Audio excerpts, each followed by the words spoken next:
Okay, next question में आपको दिया है particle of mass m is moving around the origin with a constant force f pulling it towards the origin.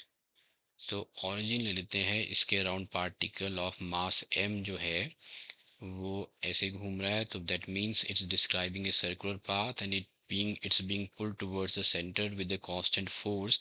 उसे हम बोलते हैं centripetal force and that is given bye the formula. अगर ये r रेडियस है, v इसकी speed है, तो M V square by R is the centripetal force. अब यहाँ देखो दिया है फोर्स कांस्टेंट है, तो अगर मैं क्रॉस क्रॉस मल्टीप्लाई करूँ तो V square is equal to आ जाएगा F into R by M. Force constant है, मास कांस्टेंट है, तो V square is directly proportional to R आ गया। इसको रख लेते हैं वन, या V is directly proportional to R raise power half.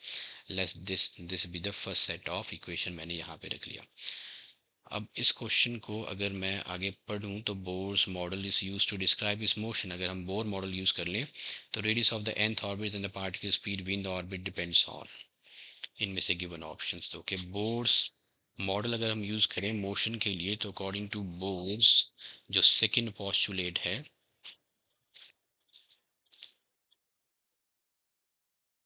According to Bohr's second postulate वो ये बोलता है कि पार्टिकल हर एक ऑर्बिट में, किसी भी ऑर्बिट जिसका आप रेडियस कुछ भी ले लो, उसमें रिवॉल्व नहीं करेगा। Bohr's according to Bohr's second postulate, तो पार्टिकल उसी ऑर्बिट में रिवॉल्व करेगा जहां पे उसका angular momentum integral multiple of N H upon two pi होगा। हर एक ऑर्बिट में रिवॉल्व नहीं करेगा। अब angular momentum is given by M V R is equal to हो जाएगा N H by two pi. अब यहाँ पे भी देखो, अगर मैं यहाँ देखो m आपका कांस्टेंट है, n आपका कांस्टेंट है, ये पूरा कांस्टेंट है, तो रह गया वी आर। तो V R is directly proportional to हो गया n। अगर मैं यहाँ पे v जो पहले मैंने निकाला था वो डायरेक्टली प्रोपोर्शनल था r रेस पावर हाफ, तो यहाँ r रेस पावर हाफ डाल देता हूँ into r is directly proportional to n हो जाएगा। ये रह जाएगा हाफ प्लस वन हो गया, 3/2 is directly proportional to n। तो r n जो है r इज डायरेक्टली प्रोपोर्शनल हो जाएगा n raise power 2/3। r is directly proportional to n raise power 2/3। एक ही ऑप्शन है थर्ड वन। यहाँ पे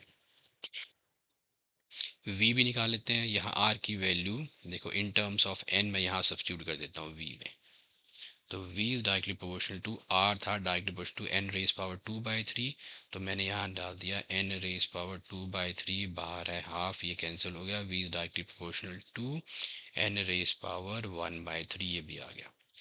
तो आपका जो करेक्ट ऑप्शन है वो है third one. r is inversely proportional to n raise power 2/3 and v is inversely proportional to n raise power 1/3। तो third is the correct option here.